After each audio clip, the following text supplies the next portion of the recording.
So today I'll reflect on from actions to archives. We are being moved into the archives during the first 50 years. And towards the end of my presentation, I will give you an indication of what is my opinion about what is going to happen over the remaining part of this century and way into the next one, by combining politics, technology, geology, and research. We will be in this industry for generations. There were 10 oil commandments or petroleum commandments made in 1971-72 by a decision in the Norwegian Parliament. And the fifth commandment reads like this, and it's often forgotten.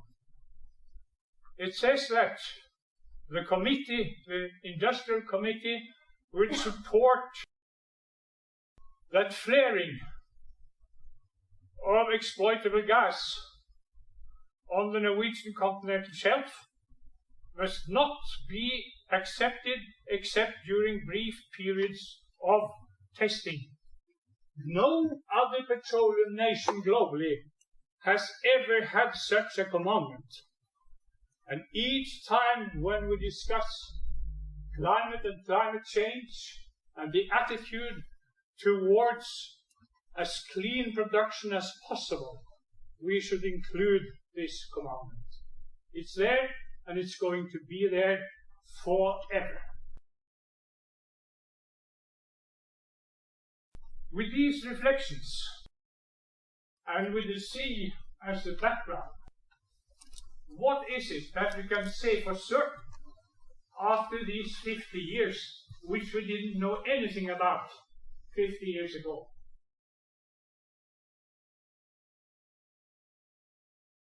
Events and activities in the Norwegian petroleum sector over the last 50 years, they have forever, underlined forever, changed Norwegian lifestyle and the global role of the country. Gradually, the petroleum reserves are produced and transformed into petrocrowns, our new and everlasting financial resource and wealth. It's like this, we talk about the earth. We should have been talking about the ocean. 2/3 of this globe is water. And what is the situation as per today, as far as the Norwegian continental shelf is concerned? It's a fascinating picture. This area is 6 times as large as the land area. And we have been given the authority to have a look and develop this area for eternity. What kind of a nation? What kind of a perspective? And so far, we have drilled in the southern parts and altogether some 1,500 wells. 100 of them up in the Barents Sea. Only 100. And we can only assume what is likely to happen when we have, let's say, 100 times 2 or 100 times 10. Further discoveries, further development.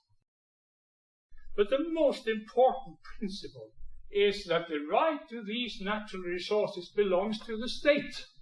It belongs to us. And then, on basis of that, there has been petroleum acts passed, the last one in 1996. And then we took the concessionary system related to waterfalls from 1917 and applied that to the continental shelf.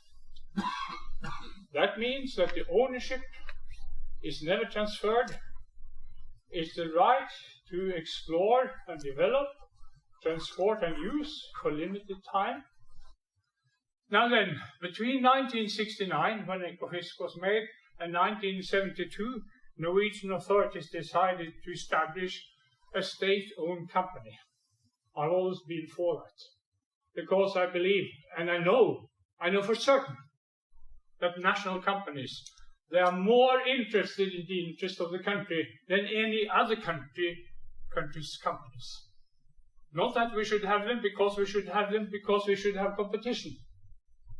But you may see, and you have already seen, that some companies may withdraw from the Norwegian continental shelf over time because they don't find it profitable enough. Short term.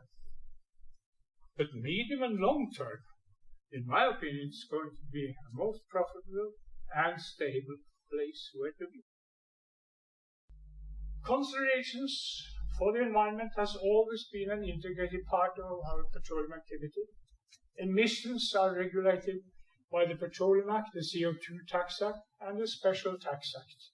There are no place on this globe where the companies pay that much in form of taxes related to emissions as in Norway. And each ton or cubic meter produced here contains, as far as emissions is concerned, roughly 50% on the global average.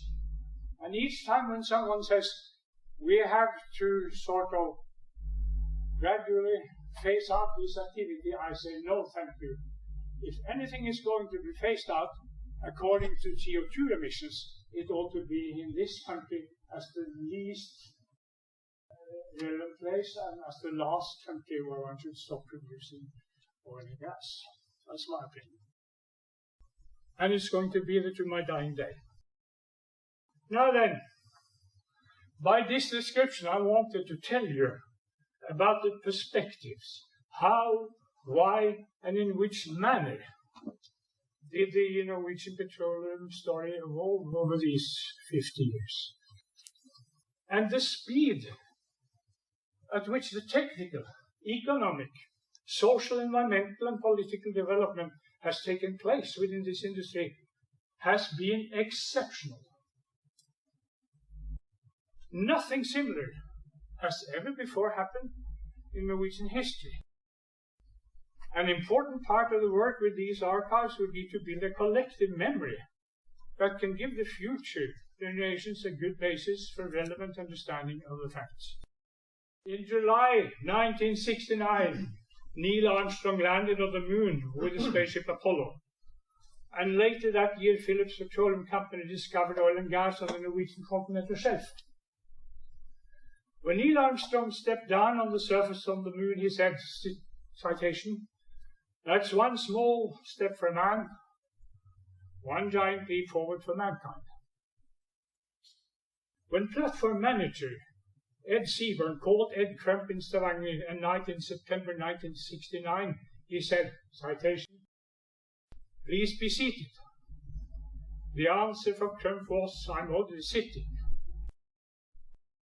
Then came the following message, "Crump, I have oil all over the North Sea, but the well is under control, and I have a number of samples that I will bring ashore."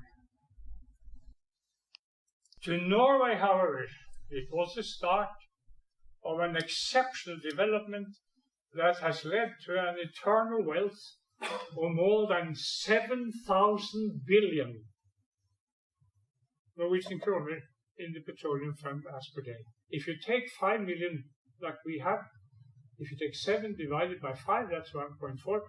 Behind each of you here sitting here, there is a wealth fund of 1.4 million Norwegian. Behind every inhabitant. This is going to be administered long-term for eternity.